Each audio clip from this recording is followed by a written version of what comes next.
읽은 우리 민수기 35장의 말씀 이제 내일이면 끝나게 되는데, 오늘 말씀을 보니까 그 땅을 기업으로 받지 못한 레인들에게 48개의 성읍을 나누어 주고, 그리고 요단 동편과 요단 서편에 각각 3개의 도피성을 주어서 부지중해죠.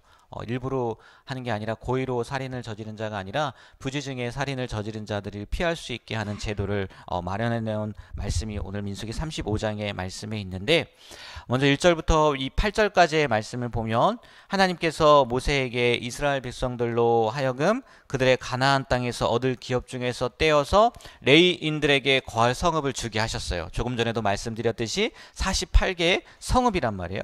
그런데 이 레위인들이요, 한 곳에 모여 살게 되었습니까? 아니라는 거죠. 각각 흩어져 살았단 말이에요. 48개의 성읍이 여기저기 흩어져 있었다는 거죠. 근데 이 말씀을요, 그렇게 보거든요. 뭐냐, 야곱이 예전에 12아들들을 축복할 때, 자기 임종을 앞두고 축복할 때, 이 축복이라고 하기보다는 어떠면 저주에 가까울 수도 있는데, 시므온 지파와 레위 지파를 그 축복하는, 그들을 위해서 기도하는 내용이 있어요. 뭐라고 이야기를 했냐면, 그 노여움이 혹독하니 저주를 받을 것이요 분기가 맹렬하니 저주를 받을 것이라. 내가 그들을 야곱 중에서 나누며 이스라엘 중에서 흩으리로다. 이게 시므온과 레위에 관한 얘기거든. 아니, 자기 자식들에게 뭐 기도를 해주는데 왜 마지막 기도를 이렇게 해주셨냐, 이렇게 했냐. 그게 뭐냐면은 그 디나 사건 아시지 않습니까? 디나? 야곱의 딸 한 명 디나가 세겜 사람을 보러 갔다가 그 강간을 당하잖아요. 그래서 그 세겜 사람들을 죽이는데 그 죽이는 거에 앞장선 사람이 누구예요? 시므온과 레위 지파란 말이에요. 그래서 이스라엘 전체, 그 야곱의 가족들 전체에게 위험을 끼쳤다라고 했기 때문에 뭐 이건 뭐 저주에 가깝죠. 그래서 지금 이 말씀의 성취로 뿔뿔이 흩어졌다는 거예요.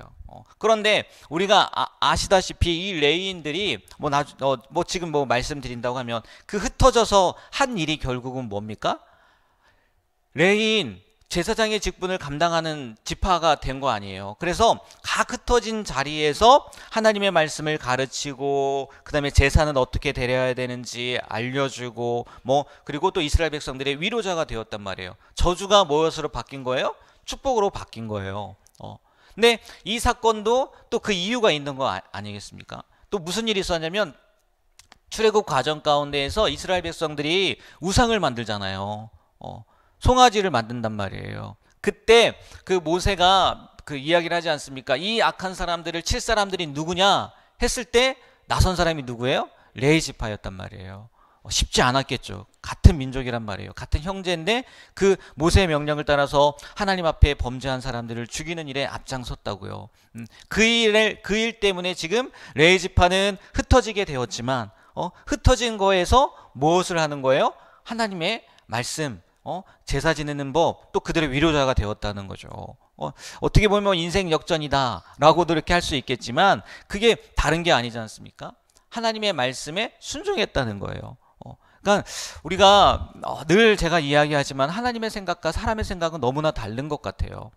오히려 그게 저주라고 생각했던 것이 지금 복이 되어서 돌아온 거잖아요. 근데 그 결과를 보면은 결국은 또 뭐냐면 하나님의 말씀이 순종이라는 거예요. 우리가요, 하나님의 말씀에 순종하는 삶을요 정말 소중하게 여겨야 되고요, 이것이 이게 정말 우리가 바른 길로 가야 되는 것이고, 또 이게 우리를 위한 것이구나, 결국은 우리를 위해서 하나님께서 순종을 명령하시는 거구나 라고 기억하시고요, 오늘 그 레위 지파에게 준 그 48개의 성읍을 통해서요 그걸 다시 한번 깨달았으면 좋겠어요. 순종을 통해서 하나님의 선하신 뜻을 이루는 것뿐만이 아니라 우리에게 하나님께서 보여주신, 우리에게 예비하신 좋은 것들을 누릴 수 있는 그런 귀한 삶이 되시길 주님의 이름으로 축복합니다. 그리고 이 도피성에 대한 규례가 나오지 않습니까? 요단 동편에 3개, 요단 서편에 3개, 이렇게 도피성을 만들게 하셨는데, 처음에 말씀드린 것처럼 부지중해, 고의가 아니에요. 실수로 사람을 죽인 자들의 생명을 보존하기 위해서 한 조치였단 말이에요. 그런데 11절 말씀을 보면요, 이런 말씀이 있어요. 우리 11절 말씀 다 같이 한번 11절 한번 읽어볼게요. 너희를 위하여 성읍을 살인한 자가 그리로 피하게 하라. 아멘. 이 뭐라고 이야기합니까? 너희를 이라고 이야기를 해요. 한 사람을 이야기하는 게 아니지 않습니까? 도피성이 왜 있는 건데요? 살인한 자를 위해서 있는 거잖아요. 그런데 그 사람을 위해서 도피성을 지어라 라고 이야기하지 않고 뭐라고 해요? 너희를 이라고 얘기를 해요. 이게요, 두 가지를 생각해 볼 수 있더라고요. 첫 번째는 뭐냐면은 너희를, 야, 그 사람들이가 아니라 너희도 그 사람이 될 수 있다는 거죠. 그렇지 않겠습니까? 나는 아니야. 나는 그런 일이 있을 수 없어. 라고 생각하지만 사람 일은 모른다는 거예요. 그래서 그 도피성에 가야 할 사람이 누가 될 수도 있는 거예요? 내가 될 수도 있는 거예요. 그래서 첫 번째 의미는 왜 너희를이라고 했냐? 네가 그런 일을 겪을 수도 있다는 거죠. 그리고 또 하나는 뭐냐면요. 이게 그 당시의 관습을 보면요. 그 당시의 관습을 보면 누군가를 죽였어요. 그럼 어떻게 해야 돼요? 이에는 이, 눈에는 눈. 그 법이 적용이 돼야 된단 말이에요. 그게 가장 약한 법이라고요. 모세가 이야기한 법, 모세의 법 아닙니까? 그런데 사람의 심리가 그러냐는 거예요. 그렇지 않다는 거죠. 이해는 이 일 했어요. 그래서 누가 우리 가족 가운데 한 명을 그냥 뭐 죽였단 말이에요. 그러면 이해는 이, 눈에는 눈이라고 해서 그 사람을 죽였단 말이에요. 죽인 사람을 똑같이 죽였다고요. 근데 그걸로 끝이 날까요? 아니에요. 또 원수가 되는 거죠.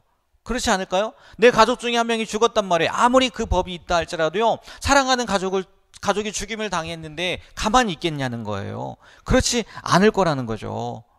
그래서 그 당시의 관습을 보면은 살인이 또 살인을 낳고 또 살인이 살인을 낳고 그럴 수 있을 여지가 많았다는 거예요. 때문에 하나님께서 야, 그 사람을 위한 도피성이 아니라 결국은 누구를 위한 도피성이라는 거예요? 너희 전체를 위한, 이스라엘 백성 전체를 위한 도피성이다 라고 그렇게 말씀을 하셨다는 거죠. 그러면 이것을 통해서 우리가 깨달을 수 있는 게 뭐겠냐는 거예요. 첫 번째는 조금 전에 말씀드렸던 것처럼 나도 그 사람이 될 수 있다는 거 늘 조심해야 된다는 거겠죠. 늘 정말 근신하여 깨어 있으라는 말씀처럼 우리가 늘 깨어 있어야 될 거예요. 근데 이 두 번째 그 전체에 대한 이야기를 본다고 하면은 진정한 평화는 보복이 아니라는 거죠. 원수 갚는 거에 있지 않다는 거죠. 진정한 평화는 무엇을 통해서만 오는 거겠어요? 용서와 화해를 통해서만 온다는 거죠.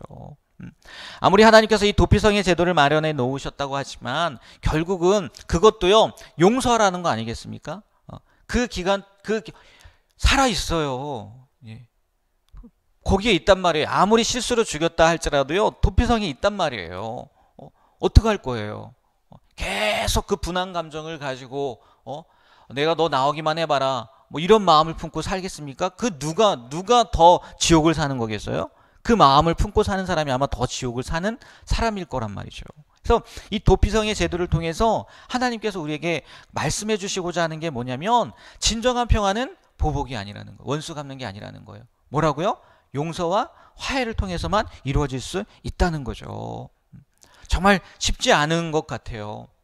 이게 어떻게 가능하겠습니까? 하지만 그럼에도 불구하고 우리가 처음에 말씀드렸잖아요. 순종하는 거. 순종하는 게 결국은 우리를 위한 거라고 말씀을 드렸듯이 이 도피성의 제도를 통해서 하나님이 우리 가운데 원하시는 것은 원수 갚는 것, 보복하는 것이 아니라 용서하고 또 화해하기를 원하시는 거구나 라는 것을 생각하시고요. 그 말씀에 순종하셨으면 좋겠어요. 그 말씀에 아멘하고 나아가셨으면 좋겠어요. 그래서 처음에 말씀드렸던 그 레위인들, 어떻게 보면 저주였지만 그것이 복으로 바뀐 그런 은혜처럼 우리의 삶 가운데에도요, 귀한 은혜, 그런 복이 있는 삶이 되길 주님의 이름으로 축복합니다. 네, 기도하겠습니다. 하나님, 오늘 그 레위인들에게 나눠준 성읍과 또 도피성의 제도를 통해서 우리가 어떠한 모습으로 살아가야 되는지 또 깨닫게 됩니다.